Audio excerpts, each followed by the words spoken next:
Hello friends, स्वागत है आपका कामेश्वरी दीप चैनल पर। आज मैं आपसे बात करूंगी, ऐसा करोगे वैसा पाओगे। भगवत गीता में श्री कृष्ण ने कहा है कि कर्मों का फल हमें उसी तरह ढूंढ लेता है जिस तरह एक बछड़ा हजारों गाय के बीच में अपनी माँ को ढूंढ लेता है। कर्म का फल भोगना ही पड़ता है इंसान को। हमारे किए गए कर्म हमें ढूंढ ही लेते हैं, फिर अच्छे कर्म हो या फिर बुरे। हम अक्सर उन लोगों के बारे में बात करते हैं जो दूसरों के साथ बुरा करते हैं लेकिन फिर भी उनका कुछ नहीं कर पाता। यही सोचकर हम ज्यादातर लोग बुरे काम करने लगते हैं, लेकिन हम ये भूल जाते कर्मों का हिसाब कभी भी तुरंत नहीं मिलता। किसी के साथ बुरा करने वाला भले ही आज सुखी है, लेकिन कभी न कभी उसके कर्मों का फल उसे भोगना ही पड़ेगा। जैसा करोगे वैसा पाओगे। तो आइए सुनते हैं कहानी। बहुत समय पहले की बात है कि शहर से दूर एक गांव में एक दुकानदार था जो अपने ही गांव के एक व्यक्ति से रोजाना 1 किलो मक्खन खरीदता था। वो दुकानदार कई सालों से उस व्यक्ति से मक्खन की खरीदारी कर रहा था।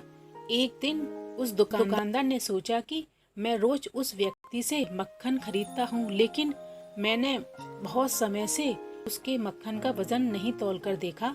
कल चेक कर लूंगा, वो कहीं मक्खन मुझे 1 किलो से कम तो नहीं देता। अगले दिन जब वो व्यक्ति मक्खन देकर गया तो उस दुकानदार ने मक्खन का वजन किया, देखा तो मक्खन सिर्फ 900 ग्राम था। उस दुकानदार को काफी गुस्सा आ गया और वो व्यक्ति गुस्से में गांव की पंचायत के पास गया। उसने उस व्यक्ति की शिकायत कर दी।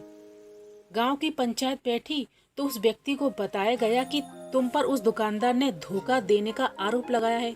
तुम उस दुकानदार को देने वाले मक्खन के वजन में हेराफेरी करते हो। हर बार तुम उसे 1 किलो मक्खन की जगह सिर्फ 900 ग्राम मक्खन ही देते हो। क्या तुम्हें अपनी सफाई में कुछ कहना है? वो व्यक्ति बोला कि सरपंच जी, मैं तो एक गरीब आदमी हूँ, मेरे पास वजन तौलने के लिए सही माप नहीं है। मैं रोज इस दुकानदार से अपने लिए 1 किलो गेहूं खरीदता हूँ और अगले दिन उसी गेहूं को तराजू के एक तरफ रखकर उस दुकानदार के लिए मक्खन तौलता हूँ। आपको जो कुछ भी पूछना है इस दुकानदार से पूछिए। पंचायत में बैठे सभी लोगों को पूरी सच्चाई समझ में आ गई और उन्होंने उस दुकानदार को गांव से बाहर करवा दिया।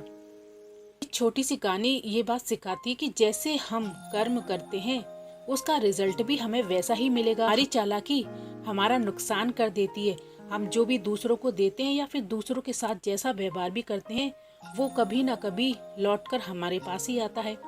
किसी के लिए अच्छा करोगे तो साथ में अच्छा, और किसी के लिए साथ में बुरा तो उसके साथ में बुरा। इसे दुकानदार को अपने ही चालाकी के नुकसान को झेलना पड़ा। उसी तरह हमें भी अपने कर्मों की वजह से कभी ना कभी नुकसान झेलना पड़ता है।